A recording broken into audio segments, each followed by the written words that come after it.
Então, lembrando, recapitulando aqui as 6 paramitas, né, Dana é a primeira. Então, por isso que o texto começa por Dana. Dana a gente pode pensar como a generosidade que não quer nada em troca. Né? Se a pessoa quer algo em troca, aí já não é mais Dana. Depois vem Shila, que é a harmonia de mente, fala e corpo com o Dharma. Às vezes traduzido como ética, às vezes traduzido como moralidade, que eu já falei que não é uma tradução muito boa, né? Mas harmonia ou ética são traduções possíveis para Shila. Shanti, a paciência ou serenidade. Virya, a reta energia, o entusiasmo alegre. Dhyana, a plena atenção, o foco estável. Prajna, a sabedoria que compreende o vazio de interdependência.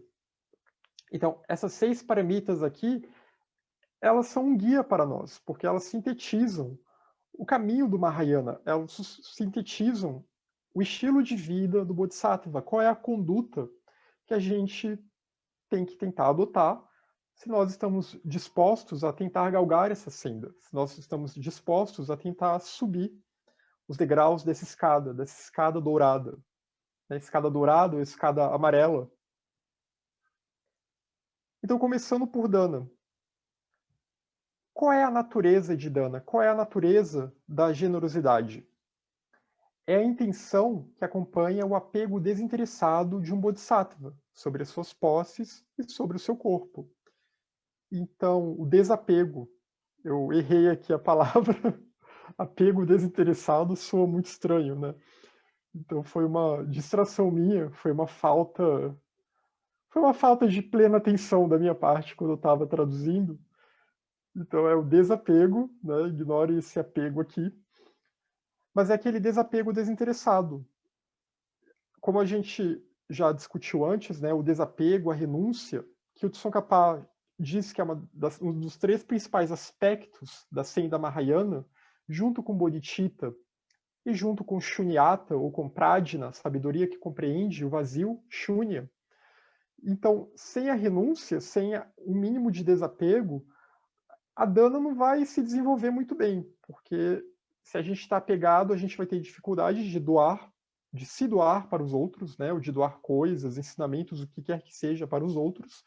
E também a gente pode acabar querendo ter algo em troca, né? A gente doa algo por apego a alguém e a gente espera que aquela pessoa nos dê algo em troca. E São Capaz vai abordar isso nesse capítulo também, né? O problema disso. Então, motivado pelo desapego, pela renúncia, vairagya, o Bodhisattva ele realiza as ações de fala e de corpo, de doar o que pode ser doado. Né? Nem tudo dá para ser doado, nem tudo pode ser dado. Também vamos ver um pouquinho mais sobre isso. Porque aí também a gente tem que ter o discernimento. Aí tem que ter prajna. Lembra que as paramitas são sempre interligadas. Eu tenho que saber o que me cabe doar aos outros. Eu tenho que saber o que eu posso doar aos outros, sem que isso vai causar danos aos outros e sem que isso vai causar danos a mim também. Então, o discernimento é chave. Mas essa é a conduta de um bodhisattva. Né? Tem que ter desapego, tem que ter dana. Por que aqui só fala de ações de fala e de corpo e não de mente? Porque essa intenção, quando ele fala nessa intenção que está acompanhada, que tem o desapego, a renúncia como base, essa intenção é a ação de mente.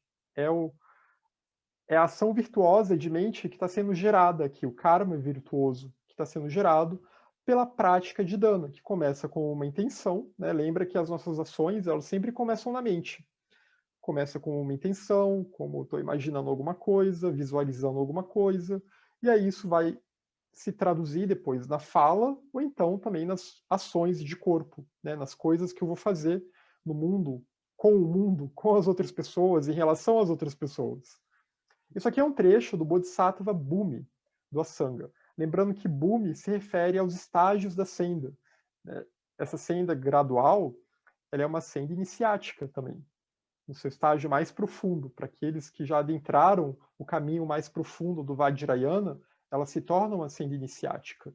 E os Bhumis são esses níveis, também às vezes traduzidos como solos, né? Os diferentes solos que a pessoa vai conquistando. ou em outras linguagens, né, as diferentes iniciações e daí por diante. Então, são os estágios da senda do Bodhisattva. Um texto muito importante, não só para a escola Yogacara do Asanga, mas para todo o Mahayana. Não é à toa que São Capaz está aqui citando esse texto. Então, dana é a virtude da atitude generosa e as ações físicas e verbais que são motivadas por isso. A gente desenvolve essa atitude primeiramente na mente e depois as nossas ações físicas e as ações verbais, a nossa conduta vai refletir isso. Se nós tivermos Shila, se nós tivermos harmonia, né, para sermos coerentes nos 3 níveis, porque também esse é o problema, sem Shila, aí a dana também não vai funcionar muito bem sempre. Eu posso até ter boas intenções, mas as minhas ações nem sempre vão refletir isso. Ou eu posso transparecer, estar fazendo boas ações, ações generosas, mas na minha mente tem objetivos escusos por trás. Há muitos seres que sofrem na pobreza, e é impossível sanar a pobreza de todos os seres, mesmo para um Buda. Isso até é um trecho do capítulo em que se discute, mas se alguém que alcança o Budado, se um Bodhisattva avançado é alguém que completou a ação de dana, né, alguém que realmente se qualificou nessa perfeição, né, vamos prestar atenção na palavra perfeição, quer dizer então que a dana dele é perfeita, é uma paramita de fato. Mas se assim, então por que ainda tem tantos seres miseráveis no mundo? Por que ainda tem tantos seres que padecem de fome, de pobreza? A gente pode entender pobreza em vários sentidos também, né? Não só a pobreza material, mas também a pobreza de não ter acesso ao Dharma. O Buda ele não pode salvar os outros seres, ele pode só indicar o caminho, né? Nós temos todo um karma aqui, o nosso karma individual, os karmas coletivos, etc. Então, cabe também aos seres gerarem mérito kármico para conseguirem se qualificar também, e conseguirem sair dessas condições. E não deixarem que esse mérito se degenere, como a gente já viu bastante em capítulos anteriores. Então, o Buda não pode magicamente fazer assim, estalar os dedos, e aí, de repente, todas as misérias do mundo acabam. Isso não é dana. Os aspectos verbais e físicos de dana também não são um ponto principal. Eles são só um reflexo. O ponto principal, que é a base real de dana, é a atitude mental. É a nossa disposição de estarmos prontos para nos doarmos para os outros seres, de estarmos prontos para auxiliarmos os outros seres. Isso não quer dizer que a gente vai conseguir se doar por completo a todo momento inteiramente. Tem limite, porque os outros seres também têm limite. E os outros seres têm que querer receber o que a gente quer doar também. Você se aperfeiçoa na generosidade quando destrói o apego a tudo que possui. Então a gente tem que, de novo, essa ênfase no desapego. A gente tem que tentar desenvolver o desapego, vairagya, a renúncia. Desapego ao corpo, desapego aos recursos. O corpo no sentido de que ele reforça o nosso senso de eu. E muitas das nossas ações que não são generosas, elas são feitas para a gratificação do nosso corpo. Os recursos, as fontes de virtude. Aqui o Dharma, né? Não ter aquele, não ser mesquinho com o Dharma, não ter aquele tipo de apego de pensar isso aqui é só meu. Eu vou dar um exemplo aqui, talvez um pouco estranho, mas eu estava revendo O Senhor dos Anéis esses dias, né? E tem aquele personagem, o Gollum, que ele tem aquela obsessão pelo anel, né? Pelo anel do Sauron, porque o anel ele tem aquela característica de seduzir, ele é um bem material que confere muito poder. Então, e por esse apego, o Gollum ele se destrói, ele até tenta ajudar o Frodo e o Sam quando eles estão lá na jornada para tentar destruir o anel, mas ele está tão seduzido por aquele poder que até a tentativa dele de ajudar, na verdade, tem um fim escuso, tem um fim mesquinho, que é de ele poder recuperar aquela fonte de poder. Então, e toda a história, né, toda a narrativa do Tolkien é muito voltada para isso, como que aquele anel é criado por um um ser maléfico que prometeu poder para as pessoas, para uma série de seres, e aqueles seres se seduzem com aquilo. A gente pode ver muitos ensinamentos, na verdade, profundos nesse texto. Mas essa é a questão aqui, é da gente ver que a vida humana ela é preciosa, o nosso corpo ele é precioso, mas ele é precioso no sentido de que ele pode se tornar uma causa de virtude, se nós tornarmos a nossa vida virtuosa. Mas se a gente só se apega para fins mesquinhos, se a gente só se apega para beneficiar o nosso eu, gerando danos aos outros seres, né, com detrimento para os outros seres, então a gente só está fortalecendo o apego e a gente só vai se lascar com isso também. E aí não tem nenhuma dana.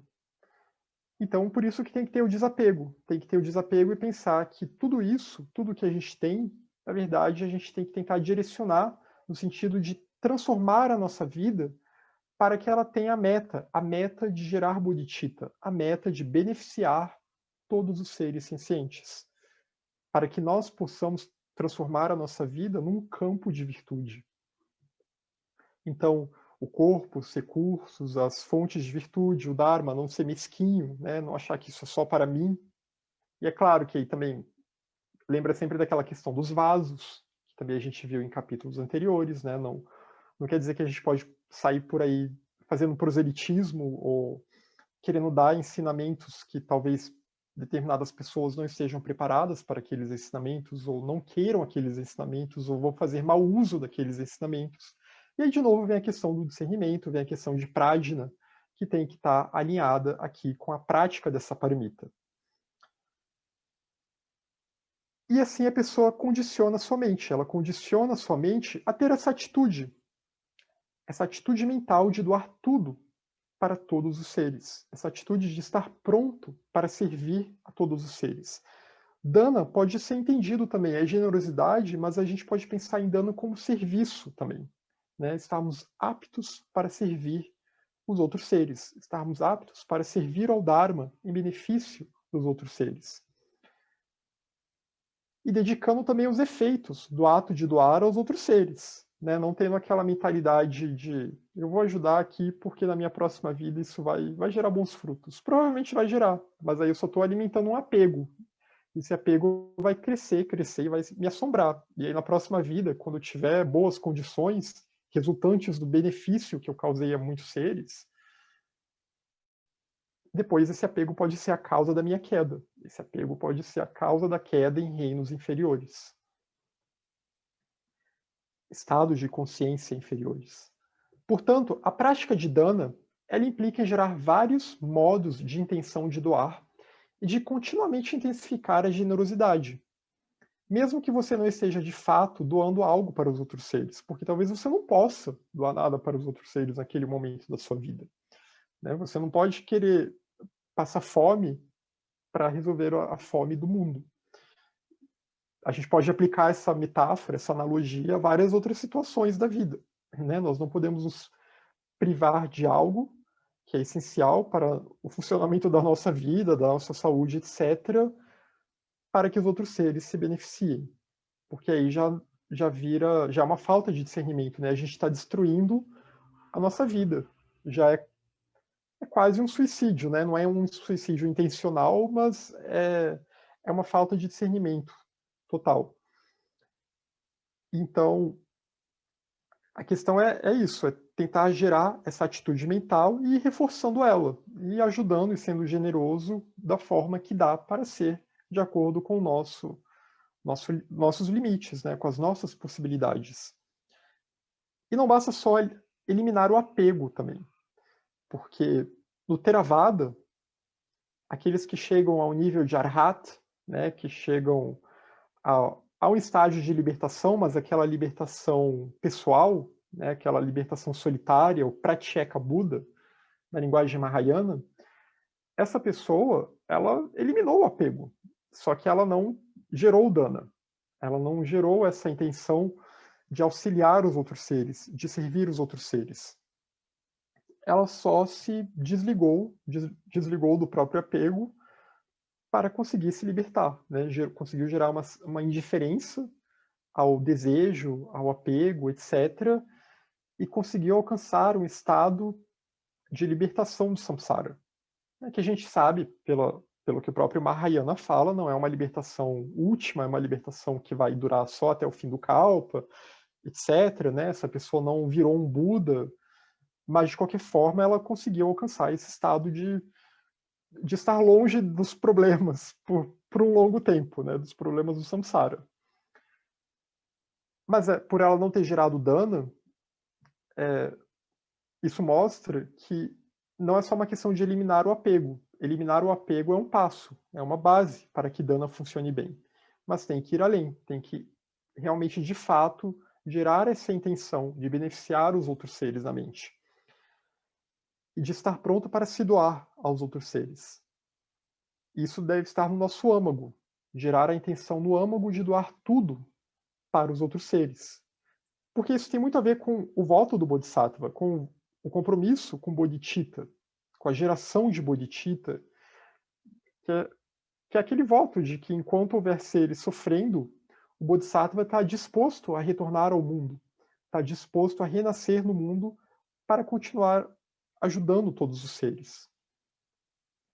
O Sutra da Lamparina da Lua, o Chandra Pradipa Sutra, eu acho que esse sutra não existe em português, né? Então aqui eu só coloquei a tradução que está em inglês, mas o título em sânscrito é esse, Chandra Pradipa Sutra.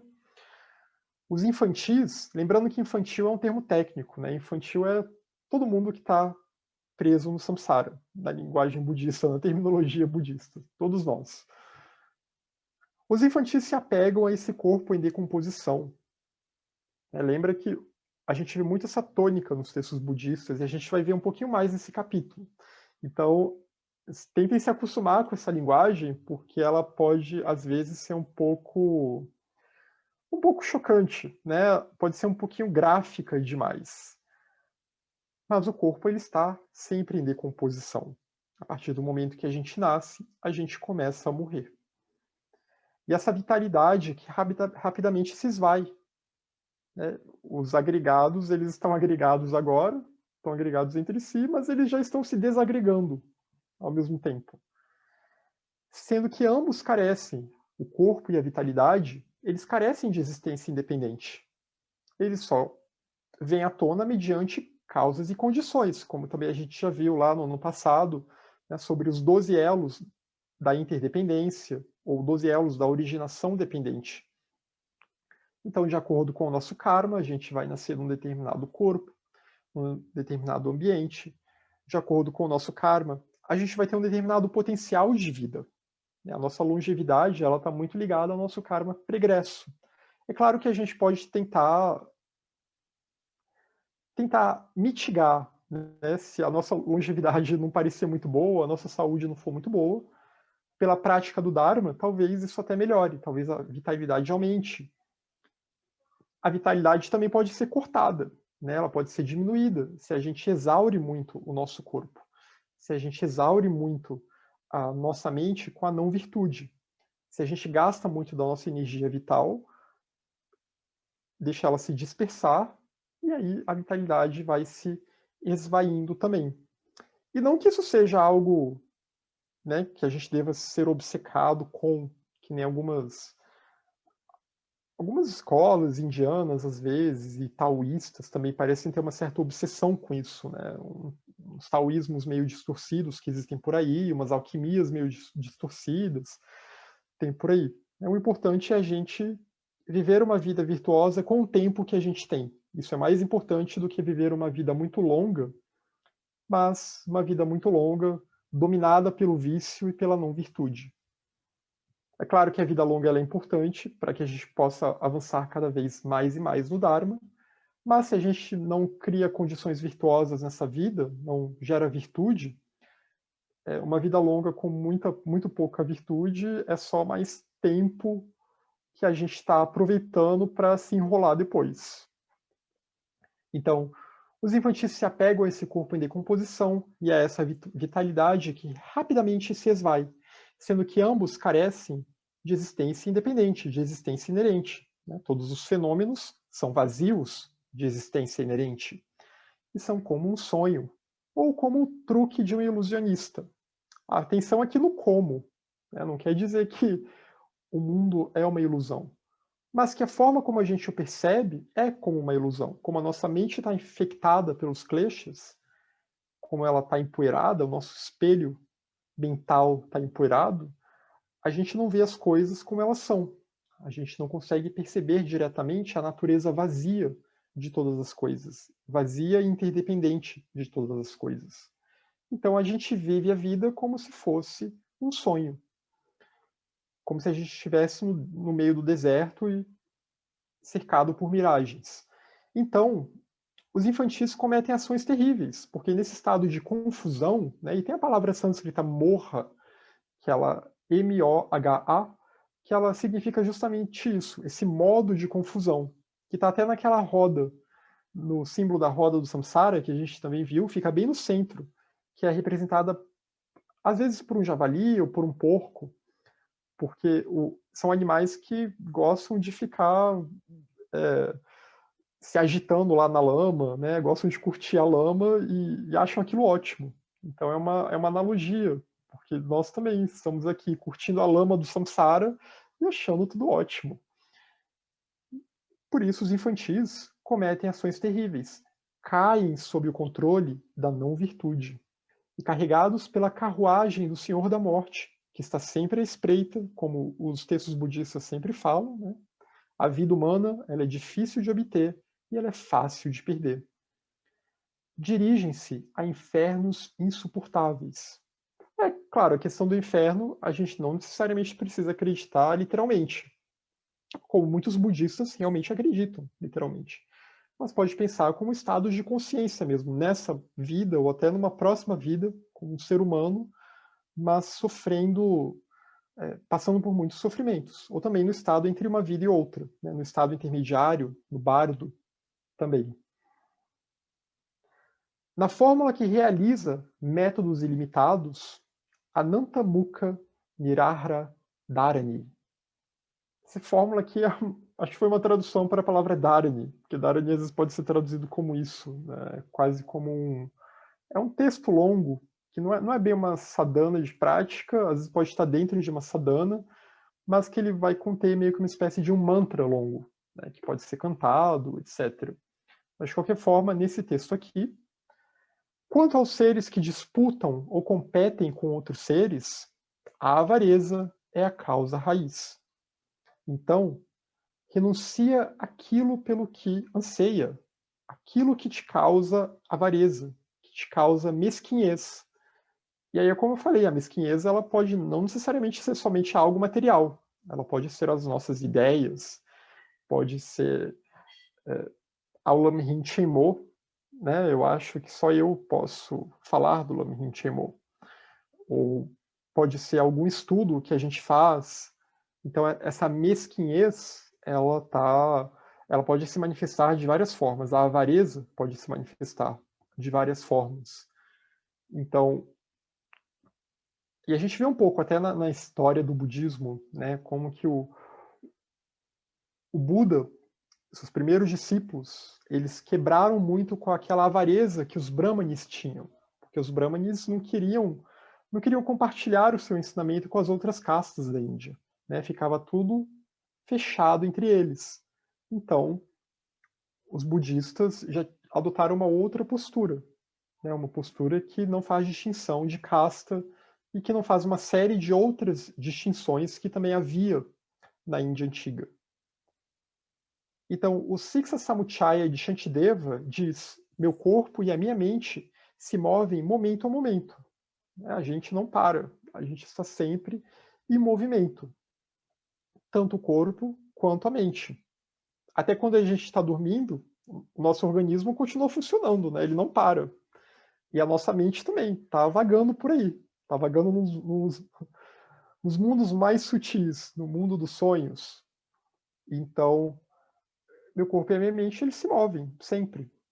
Se com esse corpo impermanente que exala sujeiras, né, porque acho que todo mundo sabe que o corpo exala, eu não preciso dar muitos detalhes das coisas que o nosso corpo exala. Não é à toa que a gente tem que tomar banho e usar perfume e coisas do tipo, mas enfim. Se com esse corpo impermanente que exala sujeiras, eu alcanço a iluminação, que é permanente e pura, o nirvana, que está fora dessas características do samsara, como a impermanência, como o não atman, o não ser, como também a impermanência, o não atman e o sofrimento, dukkha, né, que estão muito ligados aos dois pontos aqui. Por um lado, eu vejo algo, eu acho que algo tem existência inerente, acho que o meu eu tem existência inerente. Eu confundo isso com a única coisa que realmente tem existência inerente, que é o Atman. E aí, nesse fluxo da impermanência, eu começo a sofrer, porque as coisas estão sempre em fluxo, estão sempre mudando, as circunstâncias estão sempre mudando a cada momento. Então, mesmo assim, é possível tentar buscar a iluminação. Mesmo nessas condições adversas do samsara, é possível alcançar a iluminação, se a pessoa se dedicar na senda do Bodhisattva. Então, se mesmo com esse corpo impermanente que exala sujeiras, eu alcanço a iluminação, que é permanente e pura, livre de qualquer mácula, livre de kleshas, livre de qualquer obstáculo da sabedoria, não teria alcançado aquilo que é inestimável? Então é a questão aqui da gente realmente estar pronto para se doar para o caminho, estar pronto para se doar para os outros seres, tendo essa meta de, ao mesmo tempo, alcançar aquilo que nós almejamos, que é a libertação do samsara, mas também realizar as aspirações dos outros seres, que é a libertação do sofrimento, auxiliando esses seres na disseminação do Dharma no planeta. E também com outros atos de generosidade. A Guirlanda das Histórias dos Nascimentos, Jataka Mala, Jataka são textos, né, que vão falar muito sobre as vidas anteriores do Buda, antes dele ter nascido como Siddhartha, né, quando ele era um Bodhisattva. Várias vidas em que ele foi Bodhisattva. E são histórias mais míticas, lendárias, que tem sempre algum tipo de lição, né, algum tipo de ensinamento contidos nessas histórias. E nesse Jataka Mala é dito: este corpo, destituído de eu, moribundo, porque a morte está sempre à espreita, sem substância, ele é vazio de existência inerente, sofrendo e ingrato, né, porque ele vai perecendo, a gente tenta cuidar dele ao máximo, mas as doenças vêm de qualquer forma. De qualquer forma, a morte vai chegar um dia. Né? A degeneração do corpo ela é inevitável. A gente tem que cuidar para tentar evitar que ela aconteça muito rápido, mas ela vai acontecer. Logo, o corpo ele é ingrato. Continuamente impuro, porque ele é esse conjunto de matéria bem grosseira. Né? Ele é o conjunto de sangue, de fleuma, ele é o conjunto de tripas, ele é um conjunto de órgãos, ele é um conjunto de ossos. Sem a mente, o corpo é um cadáver. E vários textos budistas, o próprio Shantideva fala isso bastante. Para quem já leu o Guia do Estilo de Vida do Bodhisattva, e a Nagarjuna, na Grinalda Preciosa, fala disso bastante, né? Na verdade, isso aqui é um cadáver, nada mais. A vida verdadeira está aqui, é a mente. Embora cuidemos bastante do nosso corpo, chega um momento em que temos de descartá-lo. A hora da morte chega para todos. Ao sinceramente doá-lo para os outros, você realiza as aspirações dos outros e as próprias aspirações, a libertação do samsara. Então, enquanto não chegou a hora da morte ainda, não chegou a hora de em que temos de descartar o corpo, se nós sinceramente doarmos o corpo para os outros seres, então esse corpo estará a serviço do Dharma, a serviço do Buda, do Dharma e da Sangha espiritual, a serviço das três joias. Tem até um trecho também no Guia do Estilo de Vida do Bodhisattva que o Shantideva fala. agora não adianta mais reclamar. Acho que aqui ele nem fala tanto para o corpo, mas acho que ele fala para a mente, né? Ó mente, não adianta mais reclamar, porque agora eu te tornei serva dos outros seres, eu te tornei escrava dos outros seres. Aqui escrava nesse sentido, de que agora ela vai se dedicar somente para beneficiar aos outros seres, e não mais para fins egoístas, né? Alguém que domou a mente. Porque domar o corpo envolve domar a mente também. A gente às vezes pensa, não, mas são, são questões fisiológicas, são questões, as necessidades do corpo, etc. E realmente, claro, tem a fome, tem a sede, mas aí, como a gente vai disciplinar tudo isso, né, todas as questões que o corpo exige, depende da nossa mente. O Compêndio das Perfeições diz: quando vemos a impermanência de nossos bens e temos grande compaixão, né, nossos bens materiais em geral, sabemos que aquilo que mantemos, na verdade, pertence aos outros. Até porque, se somos todos vazios de existência inerente, nada é realmente nosso. Todas as coisas vieram de um conjunto de condições, de causas e condições, foram produzidas por outras pessoas, por outros seres, etc. Então, a ideia de que nós realmente possuímos algo, ela é uma ideia bastante ilusória em termos últimos. Nunca há medo vindo daquilo que se doa. Então, uma vez que a pessoa desenvolve o desapego, a renúncia, ela perde o medo, aquele medo que está muito ligado ao apego. Como vai dizer aqui, o que é mantido com apego se torna causa de medo. Porque quanto mais eu me apego a algo, mais medo eu tenho. E aí do medo vem o ressentimento, vem a raiva, vem o ódio. E esse é todo o drama humano que a gente vê. O medo de que aquilo que eu tenho é insuficiente, né, porque outra pessoa tem algo melhor. O medo de que o que eu tenho é algo muito comum, é ordinário, outras pessoas têm algo melhor, eu poderia ter algo melhor. Ou de que precisa de proteção constante, porque outras pessoas podem querer tomar o que é meu. Outras pessoas podem querer tomar o anel mágico lá, do Senhor dos Anéis. Então a gente vê que isso é o drama humano, basicamente. E se simplesmente doar tudo, esse medo não surgirá. Se tiver essa atitude mental de desapego, de saber que as coisas vão se desfazer com o tempo. Quando a gente morrer, nada disso vai nos acompanhar. Né? Não sei que nem quando o Egito já estava lá degenerado, que eles enterravam os faraós junto com todos os pertences e matavam até os escravos, porque achavam que tudo isso ia junto com eles para o pós-vida. Então a gente não pode ter esse tipo de ilusão e saber que essas coisas que a gente tem agora, elas podem realmente se desfazer como um castelo de areia, como uma mandala de areia.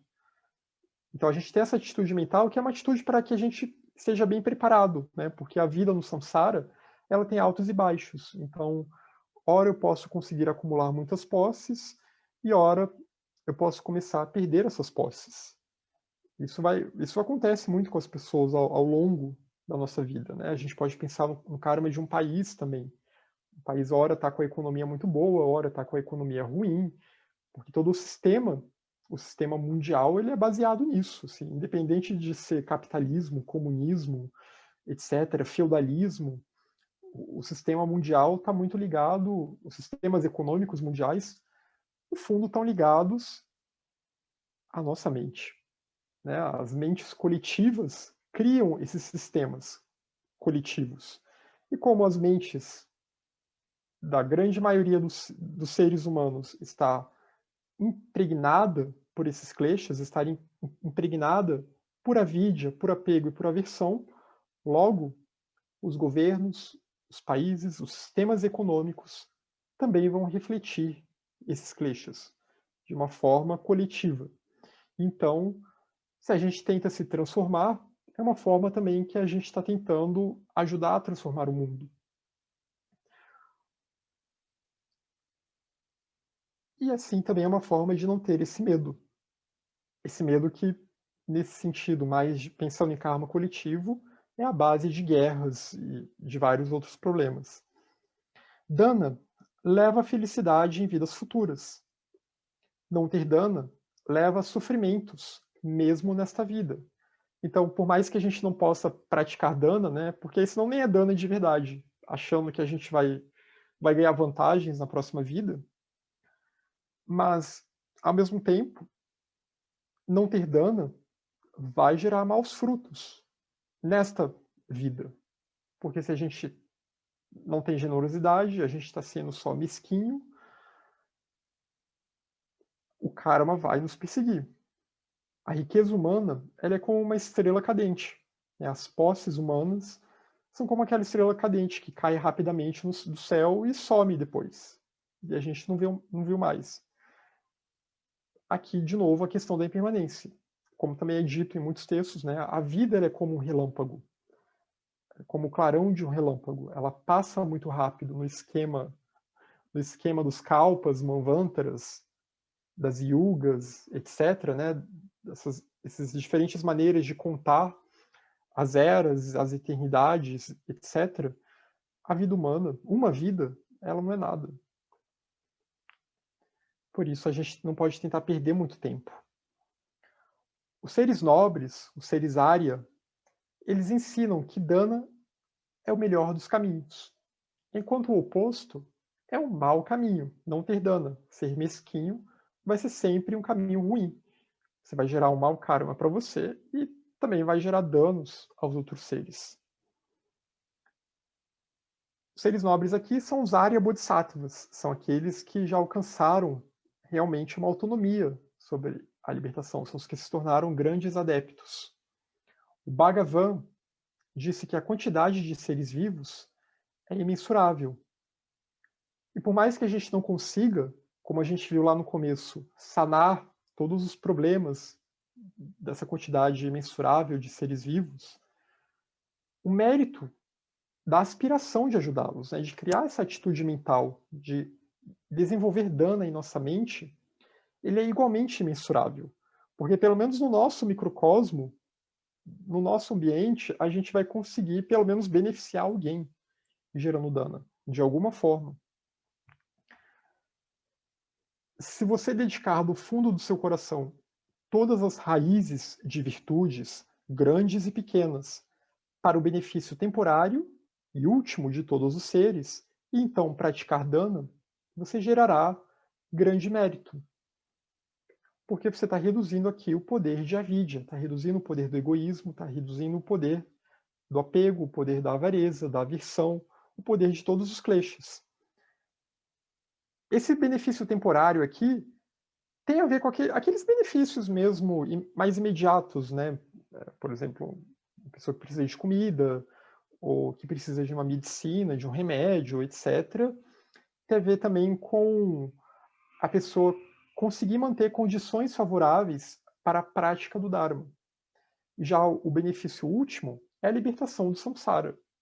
Ela conseguir, depois de várias vidas, aproveitando esses benefícios temporários, né, que é uma vida humana com condições favoráveis, etc., acesso ao Dharma genuíno, ela conseguir então se transformar num Arya, num ser nobre, num Arya Bodhisattva. Então, se a gente está auxiliando os seres dessa forma, é claro que grande mérito está sendo gerado. Porque se o eu é vazio de existência inerente, somos todos interdependentes, quando beneficiamos os outros, sinceramente, estamos nos beneficiando também. Não se misture com companhias que tentem impedir a sua prática de dana. Como também a gente vê bastante no Lamrim Rinpoche e em outros textos budistas, né, o cuidado que a gente tem que ter com as companhias, com aqueles que estimulam um vício em nós.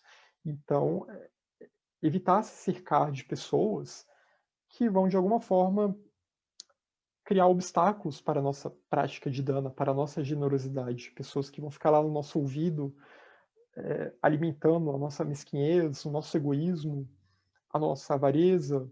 Então, tomar muito cuidado com isso, evitar se deixar levar por essas companhias, né? Tentar ter relações impessoais com elas. Bodhisattvas renunciam a toda posse que reforça o apego ou que não sirvam para a prática de dana. Então, o Bodhisattva ele não vai ter apego às suas posses. Ele vai estar disposto a fazer o sacrifício que tiver que ser feito para seguir no caminho, com discernimento, é claro. Como eu falei, não vai passar fome, não vai viver numa miséria, porque também não é possível auxiliar os outros seres se você está nessa condição. Nós temos que estar numa condição boa para que a gente consiga também ajudar os outros. É que nem em relação à prática do Dharma. Se a gente não tem um bom estudo, a gente não pode ensinar algo que a gente não estudou. Bodhisattvas não aceitam presentes, tais como joias, riquezas ou mesmo um reino inteiro, em troca de ensinar o Dharma. Outro ponto importante também aqui, né, que se um Bodhisattva, um adepto, um Mahatma estiver pedindo algo em troca, aí tem alguma coisa errada. Isso macularia a sua dana e obscureceria a senda para a perfeita iluminação. Então, a pessoa... É que Bodhisattva também às vezes é muitas vezes usado em textos budistas, não como aquele Arya Bodhisattva, né, que seria como uma Mahatma, mas como pessoas que já estão se engajando no Mahayana, mas ainda não alcançaram esse estado elevado. Mas essas pessoas que estão se engajando no Mahayana, esses buscadores, se eles começam a aceitar coisas em trocas pelo Dharma, eles estão se corrompendo, né? E vai chegar uma hora que eles vão começar a corromper o ensinamento também. Porque é aquela coisa, você tem que se adequar ao freguês. Se viram um bem de consumo, se você quer coisas em troca, então você vai ser capaz de tudo para conseguir aquilo que você quer em troca. Inclusive macular o próprio Dharma. E sem contar que tem o egoísmo aí por trás, né, de não auxiliar aqueles que não podem fazer algum tipo de doação. Foque-se em doar 3 coisas: o seu corpo, os seus recursos e as suas fontes de virtude. O Dharma. Essa é a fonte, a prática do Dharma, as coleções de mérito e de sabedoria. A prática das paramitas para todos os seres. Então, de novo, aquela atitude de pensar que eu vou usar o meu corpo de forma virtuosa no mundo para ajudar os outros seres. Eu vou usar os meus recursos, vou aproveitar os recursos que eu consegui nessa vida, né, o que eu herdei, sei lá, tudo é uma questão kármica aqui, de qualquer forma, mas eu vou usar esses recursos para também auxiliar os outros seres de alguma forma. Preferencialmente, usar esses recursos para estudar o Dharma. Né? Uma vida com recursos, geralmente é uma vida que vai ter tempo livre, que vai ter condições favoráveis, que a pessoa vai poder se deslocar, se necessário, para estudar o Dharma, etc.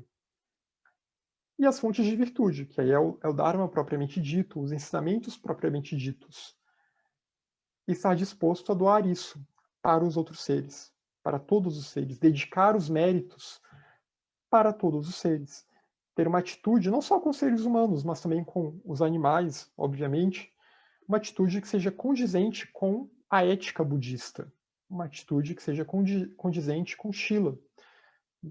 Então, o vegetarianismo, por exemplo, né, você não está ferindo outros seres. O vegetarianismo, o veganismo, e também não ficar invocando asuras, seres da natureza, e ficar pedindo coisas egoístas para esses seres. Porque aí você vai estar se ferindo e você vai estar também reforçando essa energia não virtuosa desses seres. Então, tomar o cuidado também com as práticas espirituais com as quais a gente se envolve. E daí por diante. E, claro, com as outras pessoas, novamente, né, não ter aquela mesquinhez em relação ao Dharma, não ter arrogância em relação ao Dharma. E a gente pode pensar num grupo, numa instituição, numa organização, numa sociedade, que seja, também pensar isso, né? Não agir de forma mesquinha para com os outros, para aqueles que estão querendo fazer um bom trabalho, para aqueles que estão se esforçando, para aqueles que estão tentando ajudar. Não ter fome de poder E que aí a pessoa se sente ameaçada, né? Ela acha que o poder dela está ameaçado, e aí ela vai se voltar, às vezes, contra essa pessoa que está só tentando fazer algo de bom. E isso acontece muito em grupos também, né? Porque a mesquinhez, a avareza, ela se reflete em vários níveis. Então, o desapego também, ele deve ser aplicado em relação a grupos, em relação a instituições, em relação a tudo. A prática de dana, ela leva ao fortalecimento da compaixão e do amor incondicional. Então, por meio da prática da paramita dana, da generosidade, do doar-se, a compaixão ela vai se fortalecendo, porque cada vez mais, né, dana muito ligado aqui ao desapego, e também a shila, e também a paciência, né, tem que ter paciência, tem que ter kshanti, tem que ter ímpeto, tem que ter energia reta, tem que ter virya, tem que ter o discernimento, a sabedoria, prajna, e tem que ter a plena atenção, tem que ter dhyana, tem que ter foco. Então, essa prática de dana, que, como todas as paramitas, vai incluir todas as paramitas, para que ela funcione de forma eficaz, ela vai naturalmente fortalecer a compaixão na nossa mente. Ela vai fortalecer o nosso senso de se compadecer com os outros seres e de querer auxiliá-los cada vez mais e mais. Uma vez que a gente começa a desenvolver essa alegria, né, essa víria, a nossa energia começa a se tornar virtuosa e a gente se alegra quando os outros estão bem também. E o amor incondicional, aquele amor impessoal, pensando que todos os seres buscam a mesma coisa, buscam evitar o sofrimento e buscam gerar as causas da felicidade.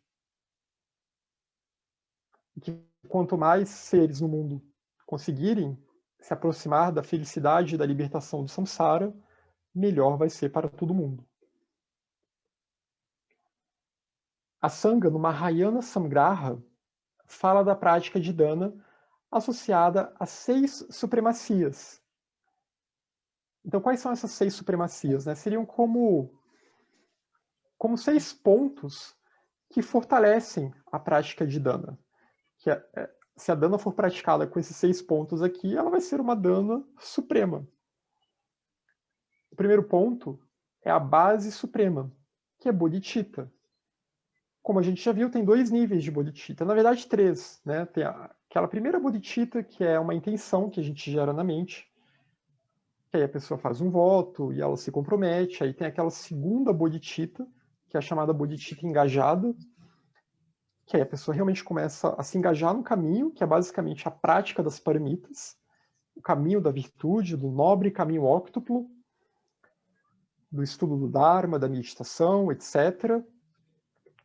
E tem a bodhicitta última, que é quando de fato a bodhicitta real é alcançada, quando de fato Chitta é iluminada pela luz de Bodhi, Chitta desperta.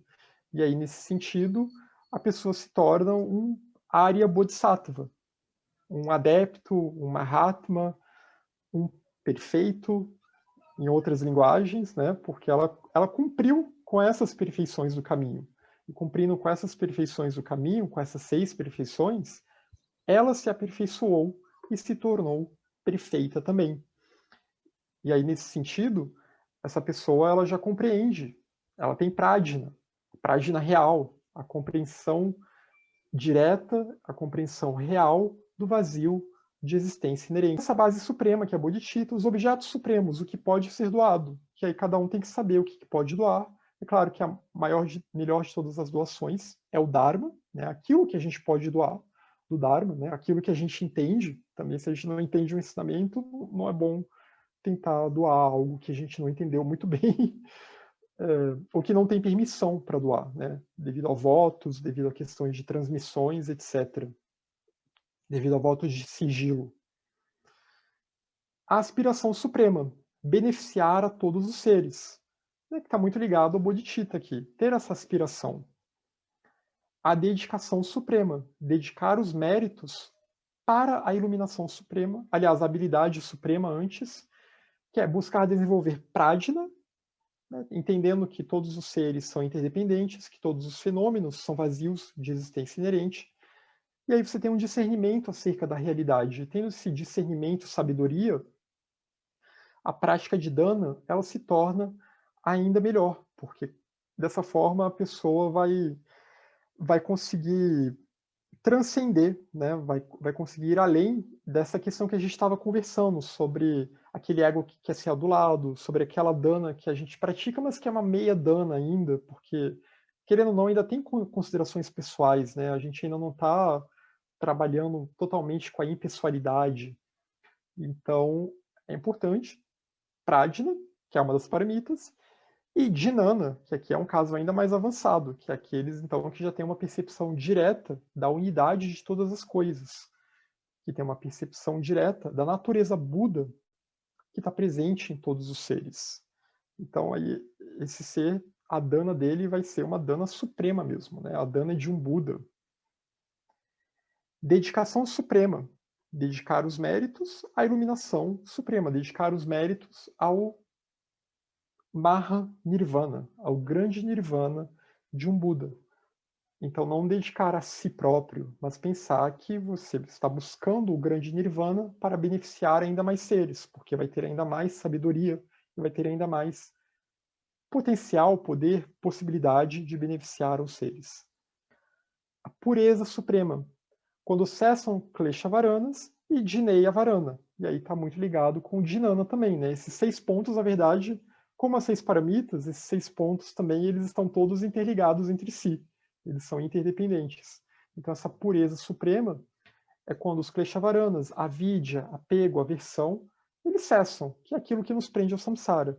E quando aqueles obstáculos, avaranas, pode significar obstáculo envoltório, mais sutis, eles também cessam, que são os envoltórios para Dhinana, para a percepção não dual da realidade, para a percepção completa da verdadeira natureza, que na linguagem budista a gente chama de Dharmata, ou também pode ser chamado o dato indestrutível, o Dharma dato, né? O dato que dá a sustentação, o elemento uno indestrutível que dá a sustentação para todo o cosmos, para toda a vida. E que não é individual. Haribhadra, em seu comentário aos Sutras Prajnaparamita, lembra que a prática de dana deve conter em si as outras paramitas também. Então, só reforçando aquele ponto, né? Que sem as outras paramitas bem desenvolvidas também, sem o engajamento nas outras paramitas, dana vai ficar meio bamba, né? Não vai se estabelecer muito bem na nossa mente. Ora a gente vai ter, aí depois ela se perde, aí depois ela volta, aí fica sempre nesse jogo. Haribhadra ele é do século VIII, né? Mais ou menos da mesma época do Shantideva, Haribhadra, Shantarakshita, Kamalashila, são personagens importantes da história do budismo indiano que fizeram uma síntese entre a Yogacara e entre a Madhyamika. E dana também pode ter divisões, né? Aqui as classificações didáticas que eles gostam de fazer nos textos tibetanos. Tem a dana dos ensinamentos, a dana do destemor e a dana dos bens materiais, que a gente já tocou mais ou menos em alguma dessas danas aqui. A dana dos ensinamentos, ela se refere a ensinar o Dharma sublime sem cometer erros, o que significa que a gente tem que estudar bastante, tem que saber do que a gente está falando, tem que refletir, tem que meditar, etc. Mas também não só a questão de ensinar o Dharma, mas também ensinar as artes e todas as ocupações mundanas que sejam próprias de serem ensinadas. Porque os seres no mundo, eles precisam de um sustento, né? Os seres no mundo, eles precisam ter uma ocupação. E muitas vezes essa ocupação, ela pode até se alinhar com a prática do Dharma. Por exemplo, um artista, uma pessoa que aprendeu algum ofício artístico, ela pode de alguma forma incorporar o Dharma à sua prática artística, né? A música, as artes visuais, a literatura e daí por diante. Então, e outras ocupações normais da vida que as pessoas têm que saber para conseguirem sobreviver no mundo, né? A luta pela vida, como fala a carta do Mahashohan, a carta única do Mahashohan. Então, essa dana aqui, ela mostra a grandeza do ofício de ensinar os outros, né, de compartilhar o nosso conhecimento com os outros. Claro que o Dharma, melhor de tudo, né, o mais elevado aqui, mas outros conhecimentos também que possam auxiliar os outros seres. Então, de novo, não podemos ser mesquinhos aqui. E além de encorajar os outros em relação aos preceitos fundamentais do Dharma, né? E esse é um aspecto bem generoso também dessa paramita. É aquela pessoa que ela pode estar com dúvida, ela pode estar com dificuldade, e você tenta dar um encorajamento para ela, né? Você diz, não, vai lá, você consegue, tenta estimular. Claro, está muito ligado ao dar um ensinamento também, né? Mas é encorajar a pessoa, mostrar que vale a pena ela tentar seguir esse caminho se ela quiser, claro. Ser um bom amigo, né? Um amigo no sentido real da palavra. A dana do destemor. A dana do destemor significa proteger os seres vivos do medo de outros humanos, né? Aqui proteger tanto os seres humanos quanto animais, como a gente tinha falado aqui da questão dos animais, né? Tentar proteger os animais e tentar proteger as pessoas também. E tentar mostrar para as pessoas formas de viver em que elas talvez não precisem viver com tanto medo das outras pessoas, mas também formas delas conseguirem estar em ambientes seguros, etc. Então, não ter medo de outros humanos, tais como tiranos, algo muito atual, e como ladrões também. E o medo de seres não humanos, né? Que isso na via espiritual é uma questão importante também. A gente não pode se deixar levar pelo medo. A gente tem que seguir em frente no caminho, né? Mesmo que a gente esteja num momento difícil, pode estar vivendo num reino que tem um tirano que está governando, e pode ter uma série de problemas naquele reino, etc. Pode ter guerras, pode ter pragas, pode ter muitos problemas, mas a pessoa ela não pode desistir da sua prática espiritual por causa disso. Muito pelo contrário, é mais um motivo para reforçar a prática do Dharma. Então é não ter medo nesse sentido, porque o medo ele está muito ligado tanto ao apego quanto à aversão, né? O medo está muito ligado à aversão, porque é o medo de perdermos as coisas às quais nós nos apegamos. E aí nisso as pessoas vão esmorecendo na sua prática espiritual, inclusive. E pode gerar paranoia também, né? O cuidado para não ficarmos paranoicos no caminho, porque o medo demais, a aversão demais, vira paranoia, e aí de repente a gente começa a ver todo mundo como um potencial inimigo. É claro que a gente não pode ver todo mundo como pessoas bonzinhas, com boas intenções, né? Mas também não pode ver todo mundo como um potencial inimigo. Tem que tentar ser impessoal, principalmente quando a gente não conhece as pessoas. E o medo dos seres não humanos, que eu ia falar, é, não ficar com medo de devas, asuras, elementais, etc. Essas coisas que podem nos atacar, né? Os cascões astrais, etc. Você está lá, tem um sonho ruim, porque na prática espiritual esses ataques eles podem acontecer. E quanto mais medo a gente tem dessas coisas, mais eles se fortalecem, mais suscetível a gente fica, né? Então, falando aqui em termos bem teosóficos, não ter medo de Dugpa, mas estar preparado de que ataques podem acontecer.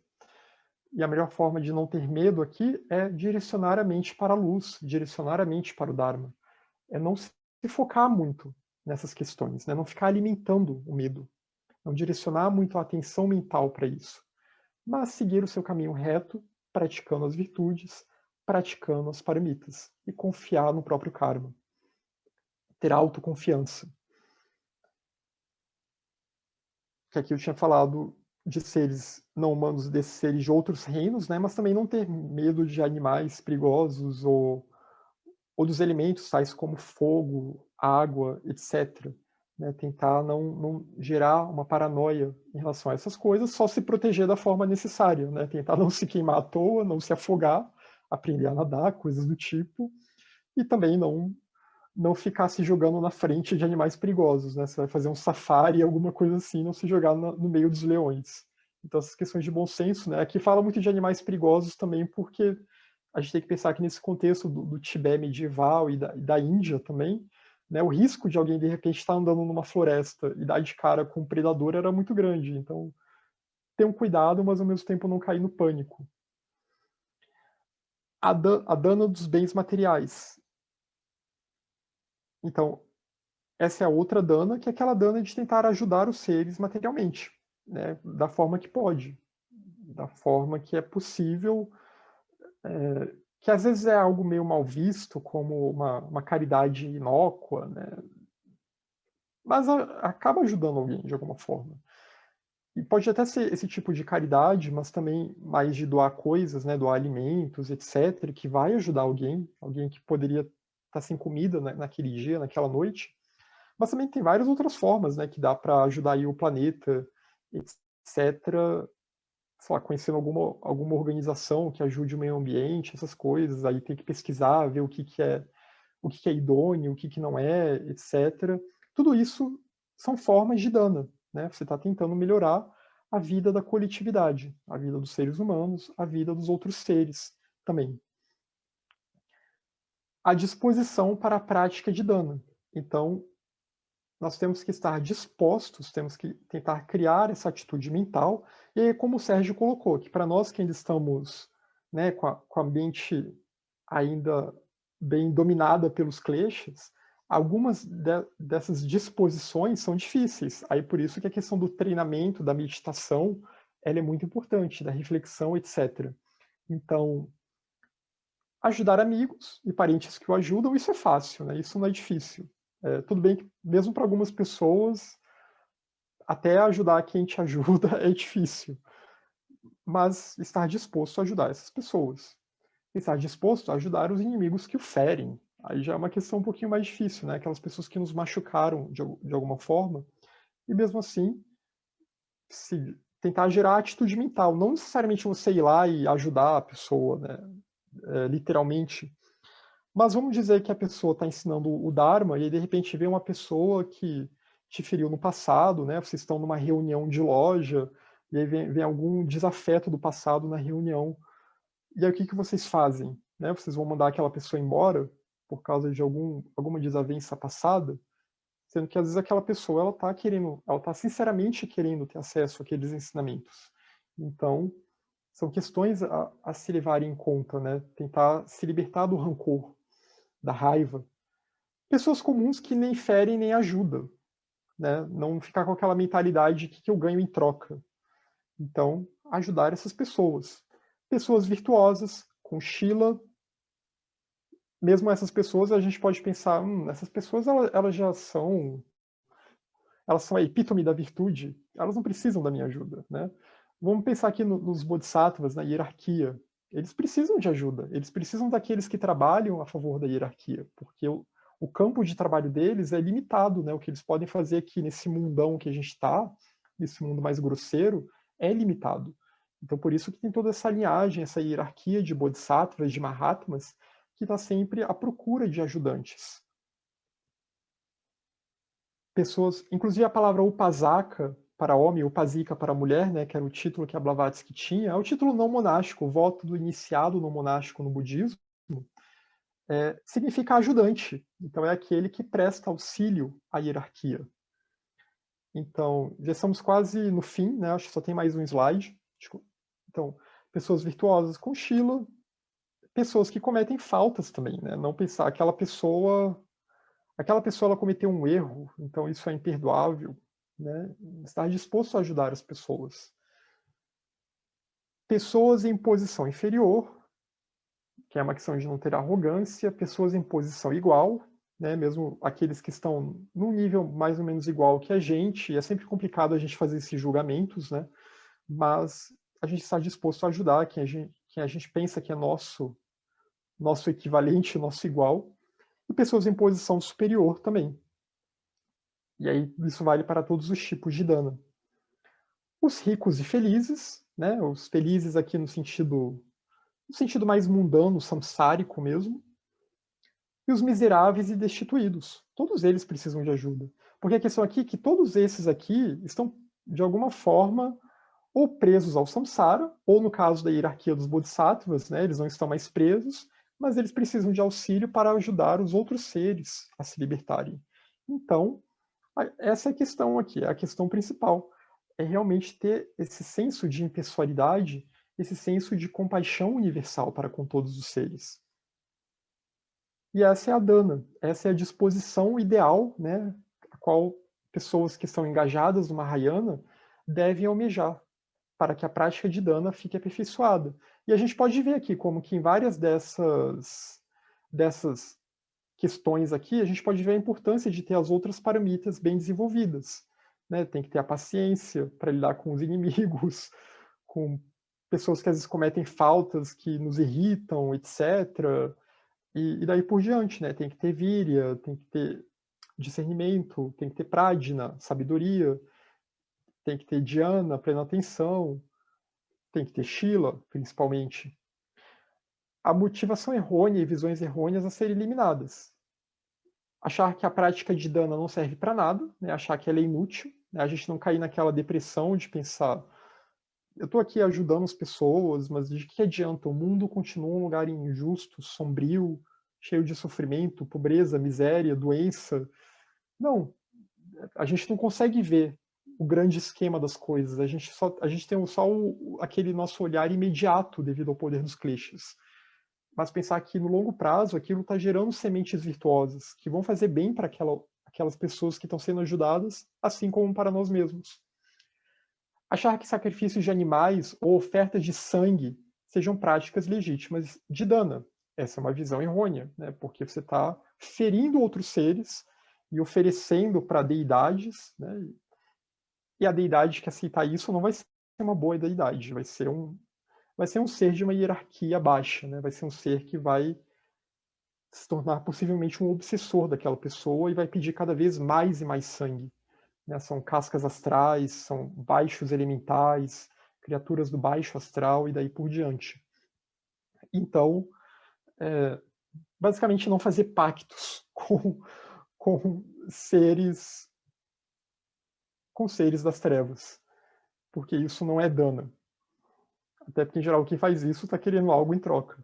Achar que dana sozinha leva à iluminação. Só dana por si só não vai levar à iluminação. Né? Só ficar se doando, tem que ter as outras paramitas juntas e tem que ter todo o estudo do Dharma, e toda a senda junta, para dar a base para que dana sirva como uma paramita que vai ajudar, junto com as outras, a conduzir a iluminação. Não ter arrogância, né? Pensar, sou tão generoso, muito mais do que os outros. Então não ter esse senso de arrogância, de ficar se comparando, nem esperar fama ou algo em troca, obviamente, né? E agora sim, é o último slide. Então, não se deve doar esperando que no futuro você terá um corpo excelente e muitos recursos. Muito embora a prática de dana, ela pode levar a isso, se ela for uma prática sincera, ainda assim a gente não pode ter essa expectativa, primeiro porque a gente não conhece o nosso karma pregresso. Então, talvez na próxima vida, nossas condições materiais nem vão ser tão boas assim, mesmo que nessa vida a gente tenha praticado bastante dana. É claro que a gente vai ter facilidades e tal, mas não necessariamente vai ser de acordo com as nossas expectativas, porque tem todo um karma pregresso com o qual a gente tem que lidar de outras e outras vidas. Então não tem esse pensamento, né, esse pensamento do toma lá da cá, kármico. Mas pratique dana porque você vê que todos os fenômenos são vazios de existência inerente. Porque você tem prajna, você está tentando desenvolver prajna, está meditando sobre o vazio de existência inerente. E estabeleça como meta a libertação dos seres e não as condições da sua vida futura. A libertação dos seres e de avidya, a libertação dos seres do samsara, para que os outros seres também percebam o vazio e interdependência de todas as coisas. Pratique dana livre de distração e sem se deixar contaminar pela aversão ou pela raiva. Que é muito aquela expectativa, né, de querer algo em troca, e aí você não conseguiu aquilo, e aí começa a virar raiva, você começa a achar que as pessoas são ingratas, e daí por diante. E aí a dana vai esmorecer.